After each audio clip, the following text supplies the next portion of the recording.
Now, I told y'all I had a feeling that Diddy was going to be out sooner than we thought, and it looks like I was right, as usual. Now, according to the Bureau of Prisons website, his new release date is listed as January 24th of 2028. The release date that was projected before that was February 23rd of 2028, and many people thought that he was going to be pushed back or have to do more time, but no. The man is getting pushed up even after beating ass. I'ma keep saying this, you really can't stop, won't stop Diddy. It's a little bit scary, like, even when all the odds are against him, this man still somehow is winning. It's weird. And I mean, don't get me wrong, being in prison, that's definitely not a win. But he just beat somebody's ass, got put in the shoe, and still his date got moved up. Now, it's unclear why the date was bumped up and why it has been bumped up several times, but many people felt like Diddy shouldn't have had to do that time anyway, that he got too much time based on the crimes that he was found guilty of. Either way, I'm sure this is a win for Diddy and his family. That's crazy. I feel like it's not going to even be 2028. We're going to see Diddy in 2027. I don't know if it's going to be early on in the year or later in the year, but Diddy's coming home in 2027. Let me know what you think.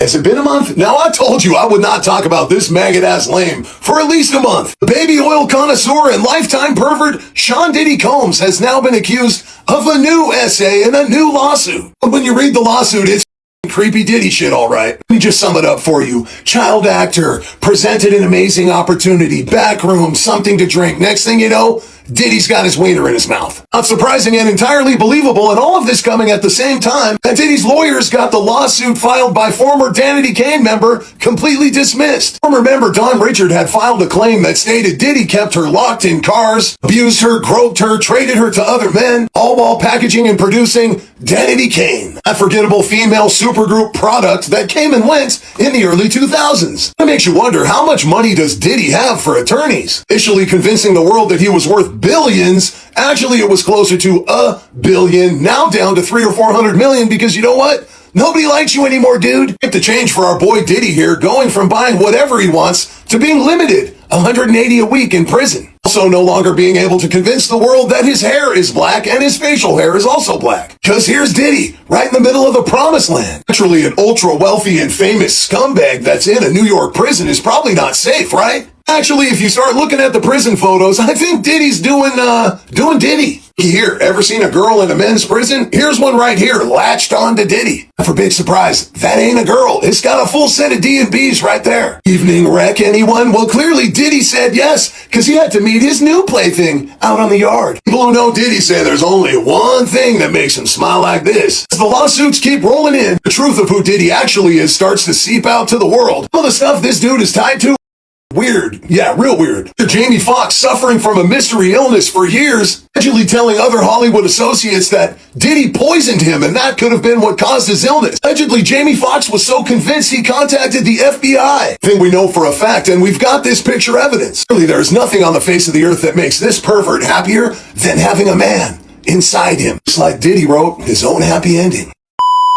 What's up, it's T-Monster, my man. This shit is just crazy, man. The whole Diddy situation is just getting crazy. Diddy's gonna be released very soon. I believe that Diddy's gonna be out in about 2027. He's not gonna be in 2028, man. They're trying so hard to get Diddy out of jail. Puff Daddy, Baby Oil King. This ninja was really out of control, and he was doing all type of freaky activities. He was getting male escort to bang his chick while he's sitting masturbate and tell them what to do, and directing that shit like it's a movie. And then Ian Cassie go in the room and he rubbed the semen on his nipples. What type of diabolical shit is that? This ninja was really out of control because he was so power trippy. He think that he can do anything. He thought he was untouchable, but Diddy got humbled when he go against that liquor company and he win that lawsuit. He thought that he was on top of the world, so he continued to do bullshit over and over. All of these people was sponsoring all of Diddy's parties. all of the celebrities attend these parties, so they know what was going on. They was taking drugs, they was getting prostitutes, they was really out of control. They were getting lit. So Diddy is not the only one that is freaky. He's just the one that got caught in this situation, and he had to be the fall guy. Just because he go against that liquor company, lawsuit been coming out like crazy. His house got raided. They discovered the 1,000 bottle of baby oil, all of the tapes, and all type of crazy shit, man. And they find error 15 in Diddy's house with all of the serial numbers scratched off. And Diddy did not got charged for that shit.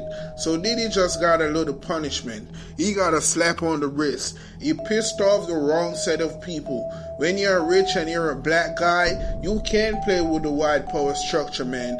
These are the people that give you the deals and all of the big positions so that you can be rich in life. You can't be one billionaire and go against a juggernaut of billionaires. That was just some wild shit for Diddy to do, man. You can't play with these type of people. So right now, Diddy is just getting humbled. They was trying to take everything from Diddy. Bad Boy, his whole enterprise. They was stripping his whole reputation and everything that he ever worked for. So all of that shit that Diddy done, it's gonna never be the same, man. His reputation is tarnished. A lot of people is not gonna work with Diddy. A lot of people not gonna do business with him. And Diddy is no longer a billionaire. He lose a lot of money since he went to jail. He lose a lot of deals, and since Diddy got arrested, a lot of CEOs stepped down. So that is not no coincidence. These people know what was going on. They saw the blood in the water and the shark was circling around, and they don't want to be caught up in Puff Daddy shit. So that's why Jay-Z is gonna come out and saying that he don't associate with Sean Combs. He's just lying. All of these people are Diddy buddies. So I don't really care what these ninjas got to say. But the diddler, let's see what is gonna happen behind this shit. But it is what it is, man. It's T-Most the Man. Have a blessed day.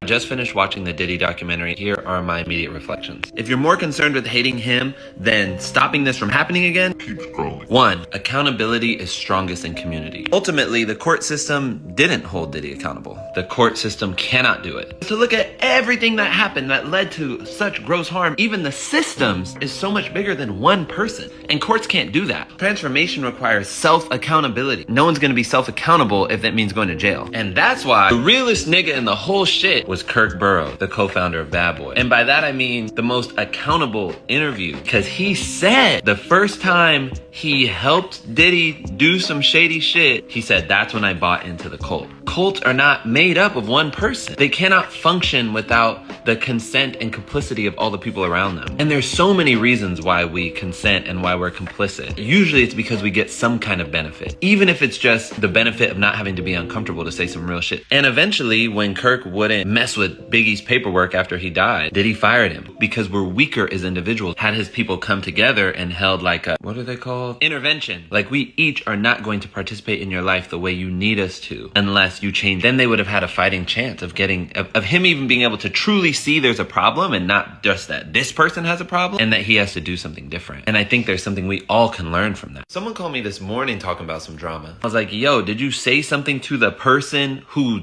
did the thing? Because that's the only way these things transform. This culture got us all trying to be comfortable instead of being honest. There are serious consequences for that over the course of years. Celebrity culture thrives on that. Capitalism thrives on that. Because the more money somebody has, the more clout somebody has, the more people are reliant on them and don't say nothing, which is a systemic problem courts can't solve. Those power dynamics breed like narcissism. My hurtful habits from being colonized, traumatized, and just a human, they too would be multiplied if I was in control of billions of dollars. I don't say any of this to hold Diddy himself less accountable. I actually have very little power to hold him accountable because I don't know him. Accountability and care actually go hand in hand. This is what I mean. I worked for Diddy very briefly. I was a contractor. I got hired to write something for him, not music. And just in our one meeting that we had, in my follow-up, I said what I understood to be the real thing that needed to be said. And I got an email saying, Mr. Combs will not be needing your services anymore. Because who the fuck am I? The people who are in the best position